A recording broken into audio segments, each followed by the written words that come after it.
नमस्कार, आप देख रहे हैं CNX 24 न्यूज। उचित मूल्य दुकानदार संघ समिति द्वारा आज पुरानी कलेक्ट्रेट में धरने में बैठे हुए हैं। अनिश्चितकालीन का धरना दिया जा रहा है। वहीं जिले के सभी कंट्रोल व्यवसायी दुकानदार अनिश्चितकालीन धरने पर बैठे हुए हैं अपनी मांगों को लेकर। जब तक उनका कहना है कि जब तक हमारी मांगें पूरी नहीं की जाएंगी प्रदेश तब तक हम धरने पर बैठे रहेंगे। संघ समिति मध्य प्रदेश।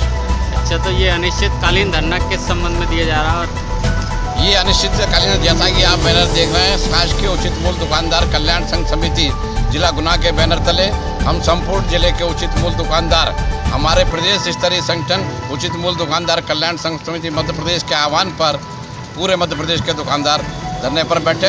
विगत 16 तारीख को हमने जिलाधीश महोदय के माध्यम से माननीय मुख्यमंत्री महोदय को अपनी 11 सूत्री मांगों को लेकर एक ज्ञापन दिया था और उसमें हमने चेतावनी दी थी। हमने स्पष्ट किया था कि यदि 7 दिवस के अंदर हमारी मांगों को नहीं माना गया, नहीं स्वीकार किया गया, उनका निराकरण नहीं किया गया, तो हम 7 दिवस के उपरांत अनिश्चितकालीन धरने पर बैठेंगे और उसके बाद भी नहीं माने तो हमको प्रदेश में जाकर, भोपाल में जाकर विशाल प्रदर्शन करेंगे, आंदोलन करेंगे और अपनी मांगों को मनवाएंगे। क्या मांगे हैं आपकी? हमारी 11 सूत्री मांगी है। सबसे पहली तो आपकी विडम्बना यह है कि शायद हमारे मुख्यमंत्री महोदय को, हमारे फूड मिनिस्टर को ये पता नहीं है कि मध्य प्रदेश भी हिंदुस्तान का हिस्सा है कि नहीं।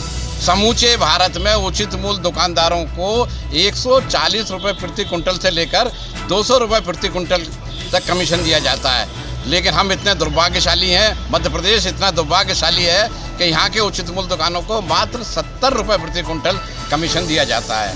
और दूसरी बात आप देखिए कि ये POS मशीन जो आपने देखी है, इनसे वितरण करने पर 17 रुपये प्रति कुंटल केंद्र सरकार द्वारा उचित मूल्य दुकानदारों को दिया जाता है। वो 17 रुपये का कमीशन भी राज्य शासन द्वारा हमको नहीं दिया जाता, वो स्वयं रख लिया जाता है। दूसरी हमारी मांग है कि ये POS मशीन है, इन मशीनों के माध्यम से हम वितरण करते हैं, लेकिन इन मशीनों में सोते ही आज जब हम खाद्यान्न वितरण करके निपटते हैं तो मान लीजिए कि हमारे मशीन में 60 कुंटल आज शाम को खाद्यान्न बैलेंस है, लेकिन जब हम सुबह दुकान खोलते हैं तो उसी में वो 100 कुंटल, 125 कुंटल, 80 कुंटल खाद्यान्न प्रदर्शित होता है।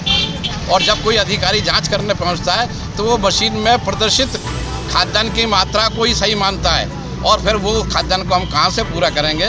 तो हमारी दूसरी मांग ये है कि इन मशीनों को सही किया जाए और बढ़ाई गई खाद्यान्न मात्रा को उसमें से घटाया जाए।